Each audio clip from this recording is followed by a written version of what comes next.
A very lovely good morning, dear students.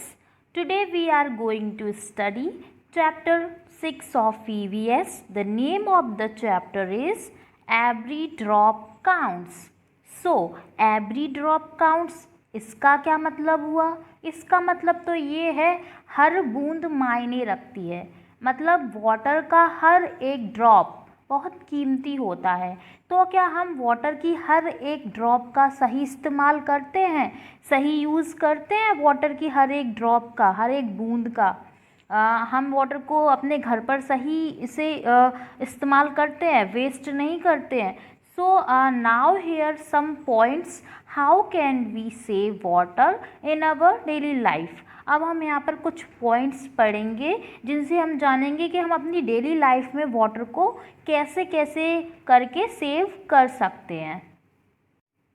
So first point is turn off water while brushing your teeth. जब हम अपने teeth को brush करते हैं तो हमें वाटर के टैप को बंद कर देना चाहिए। Second, don't run water when hand washing. जब हम हैंड वॉश करते हैं तो वाटर को खुला नहीं छोड़ना चाहिए। Third is turn off water tap when shampooing your hair. जब हम अपने बालों को धोते हैं, शैम्पू करते हैं तो हमें उस दौरान वाटर टैप को बंद कर देना चाहिए। Fourth is use less water when doing laundry. जब हम कपड़े धोते हैं, कपड़े से रिलेटेड कोई भी धोने वाला फिर कोई भी काम करते हैं तो हमें उस दौरान वाटर को कम यूज़ करना चाहिए।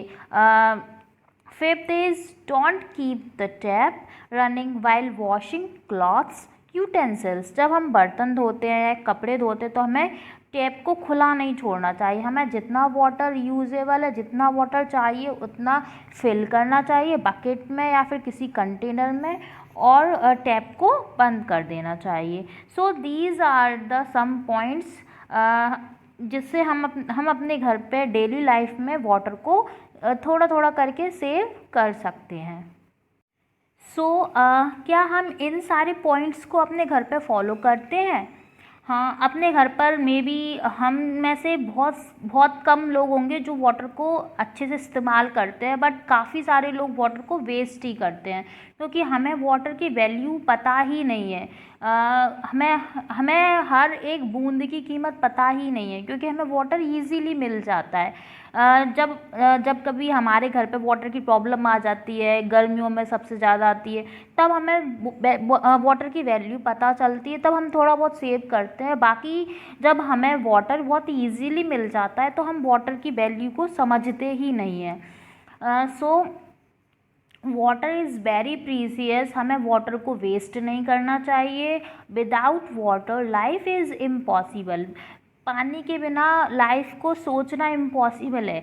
सो हमें वाटर को वेस्ट नहीं करना चाहिए और हर एक बूंद की कीमत समझनी चाहिए।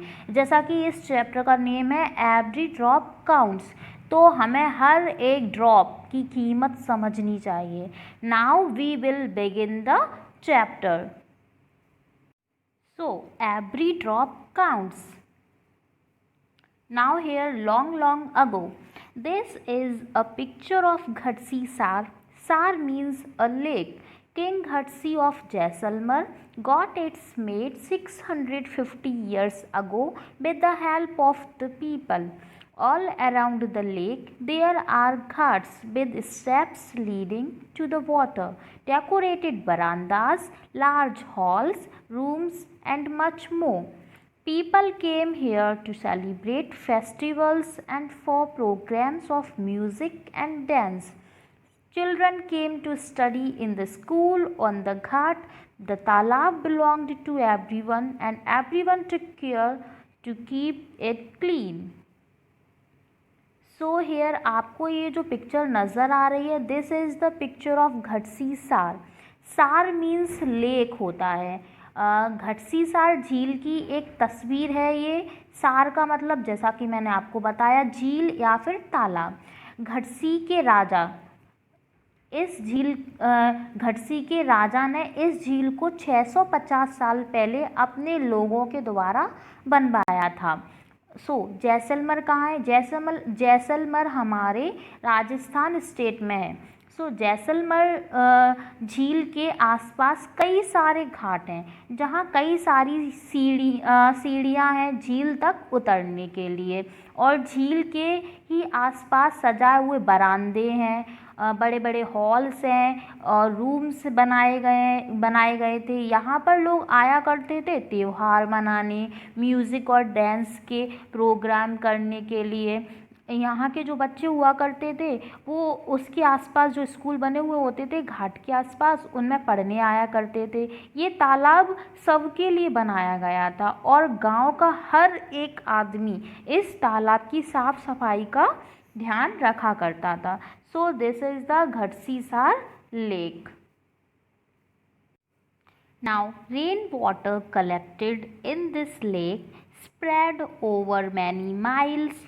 It was made in such a way that when the lake was full, the extra water flowed into another lake at a lower level.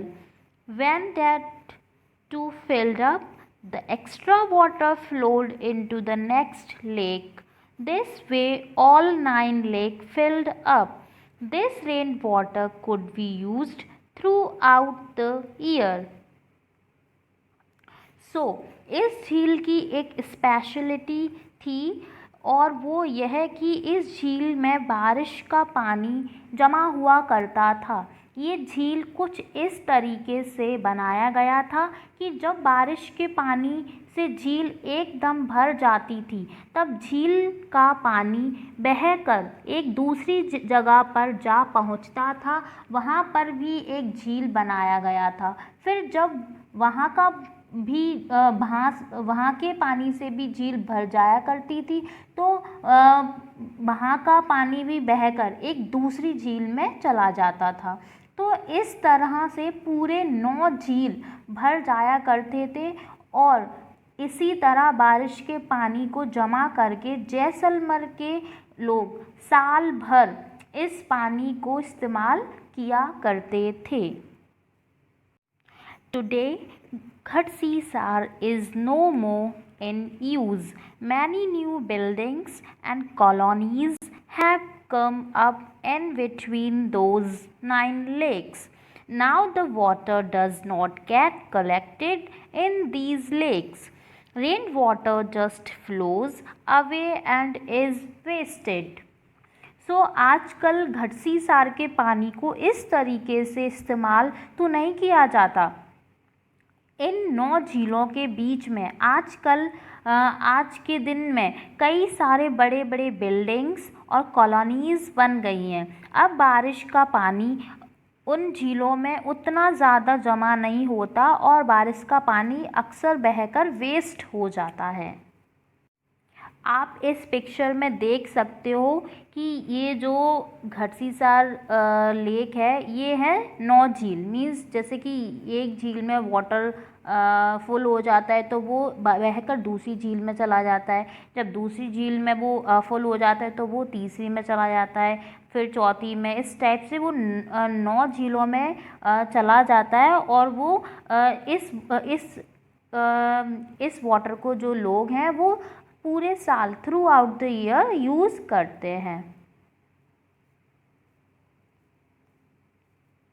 And this is the picture of Gadsisar lake. ये है घटसीसार झील की एक तस्वीर। Here through the eyes of Al Biruni, ये आपको जो picture नज़र आ रही है this is the Al Biruni और हम इसके बारे में इसकी थोड़ी सी स्टोरी पढ़ेंगे। More than 1,000 years ago, a traveler came to India. His name was Al-Biruni.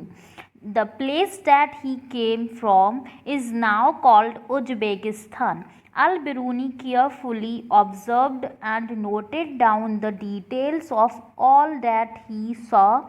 He wrote specially about those things that he found very different from his own country.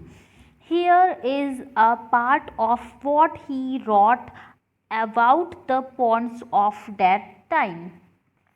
आज से लगभग 1000 साल पहले एक मुसाफिर इंडिया में आया था जिसका नाम अल बिरूनी था, और वो जिस जगह से आया था उस जगह का नाम उज़्बेकिस्तान है आज के टाइम में।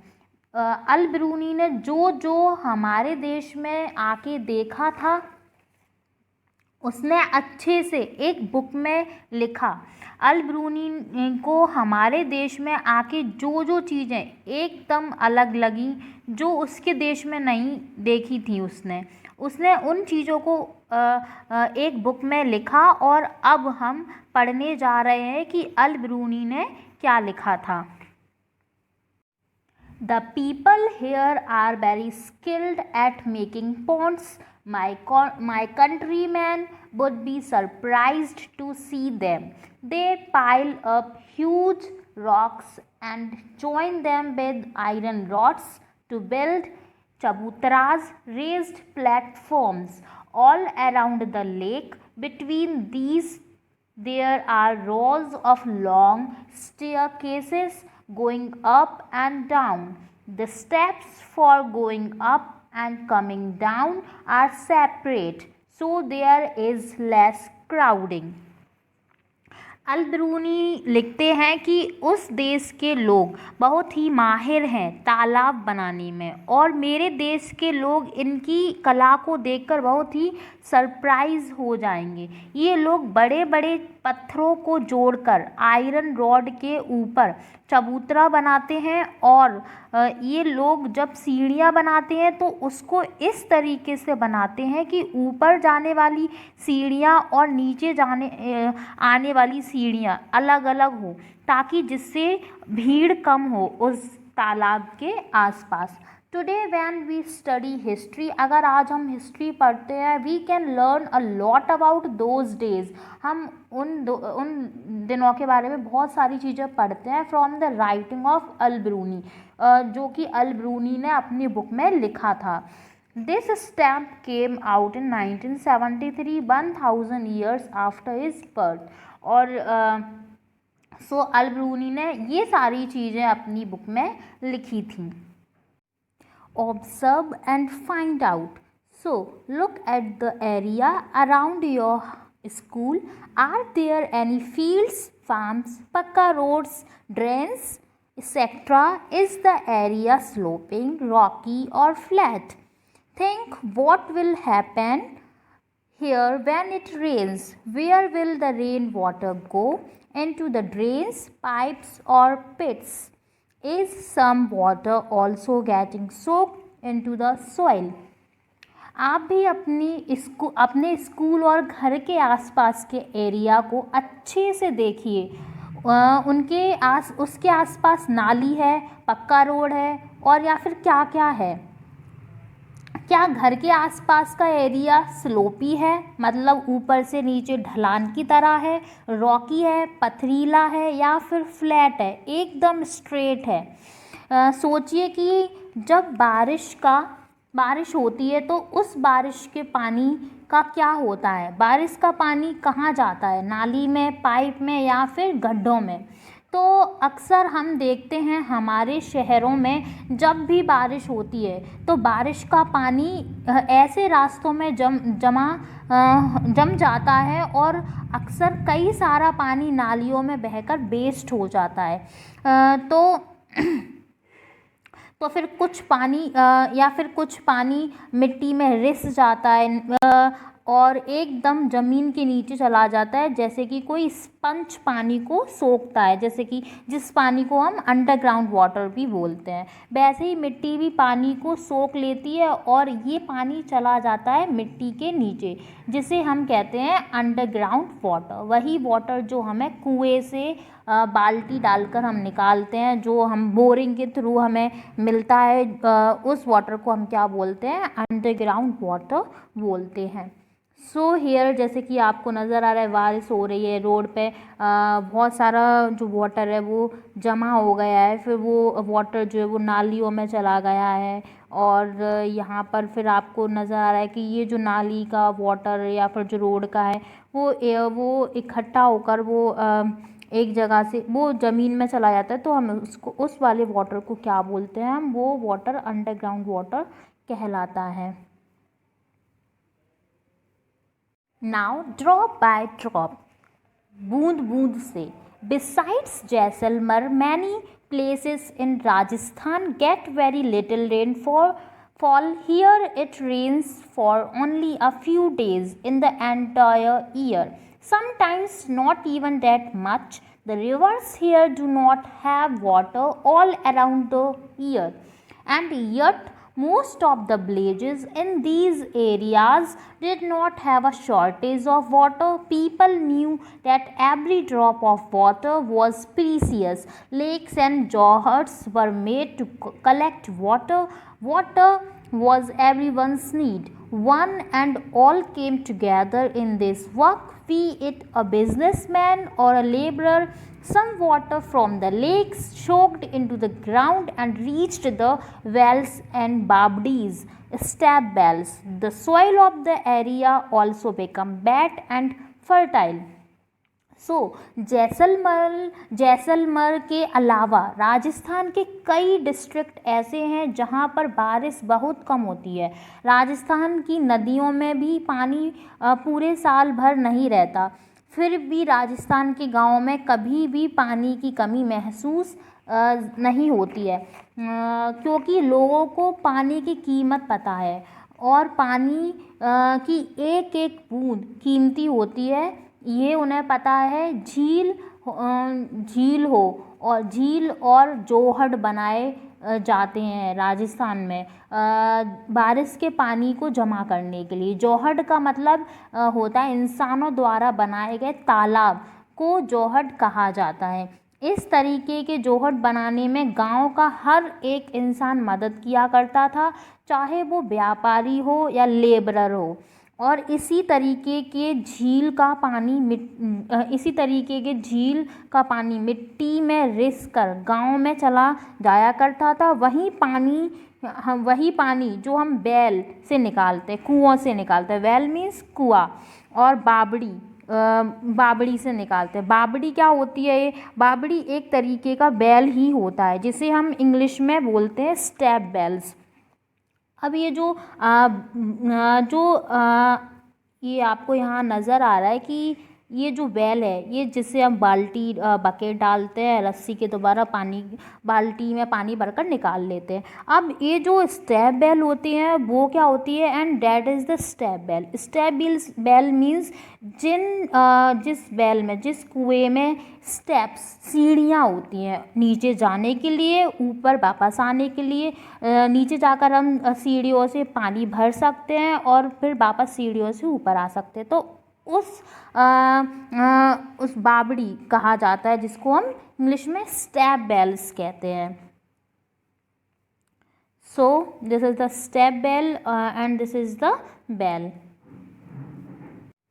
Every house had a system to collect the rainwater. Look at the picture on your right. How do you think the rainwater that falls on the roof will reach the underground tank? Draw the path. अब आपको यहाँ पर ये जो picture नज़र आ रही है, अब हम इसके बारे में समझेंगे।